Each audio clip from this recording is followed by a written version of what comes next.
Jaimey and Tina Irwin are among Canada's most successful and well-known dressage riders and trainers. From their Stouffville, Ontario stable, their careers include multiple championship performances in Canada and internationally.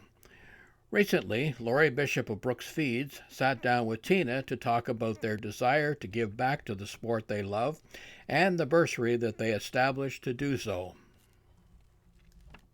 Jaimey and I both really wanted to find a way to give back to the grassroots development of dressage in Canada.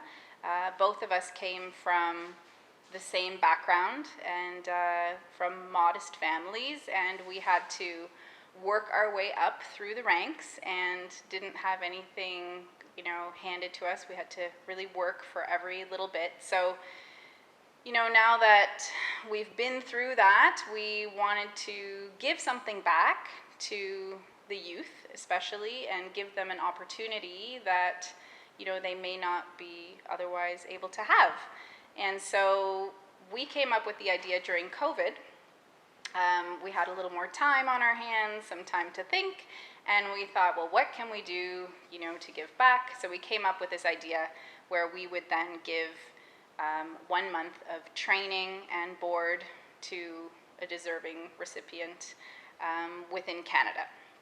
And so the applicants that we had apply were from all over the country, and we got a ton of applicants. It was very exciting. It was actually quite hard to choose someone.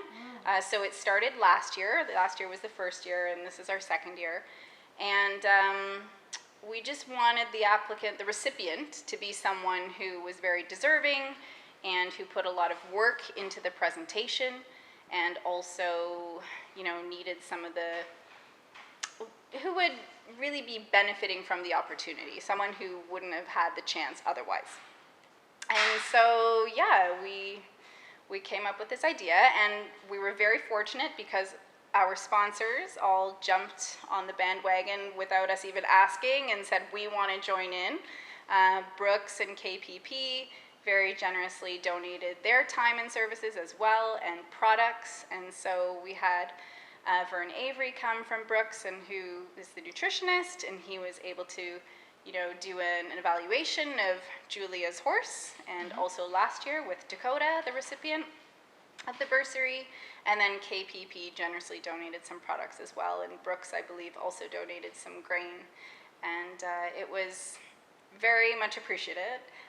So we're very thankful for everyone jumping on board, and we hope to continue to do this with the bursary. That's great. Did you have any criteria that you were looking at? Did they have to have a little bit of dressage training beforehand, or I'm sure they have interest, but what did you have as sort of what you were looking for?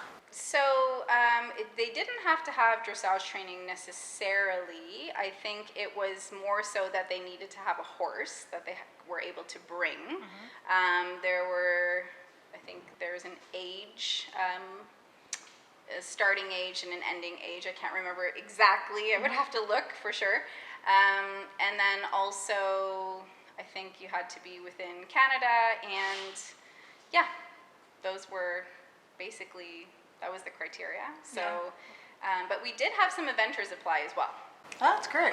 Well, as I said to Julia, I said if something like that had been around when I was her age, I would have jumped at it too. Yeah, absolutely. I know jokingly we had some people on our Facebook say, when are you going to do the adult amateur bursary? But, who knows? Maybe that'll be in the future. I don't know. But for now, we decided to go with the youth and the development of the sport and all of that.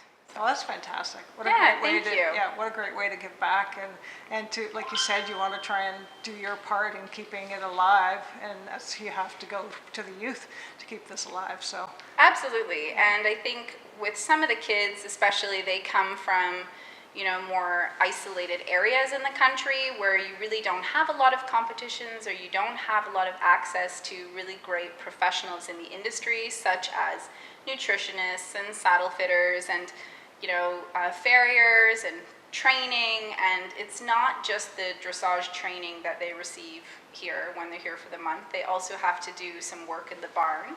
And so they learn all of the stable management and how to care for horses and all of the details. So there's a lot more to it than just the riding. Yeah. And they really get immersed in the whole lifestyle. That's right. So we're hoping that, you know, after being here for a month, Julia decided to stay on for an extra month as a working student, which has been great.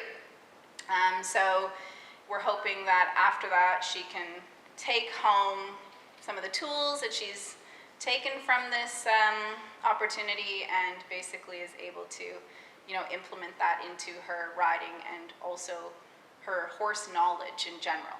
Yes, that's fantastic. Yeah.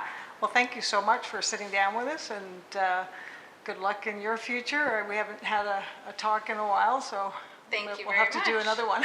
Yes, thank you.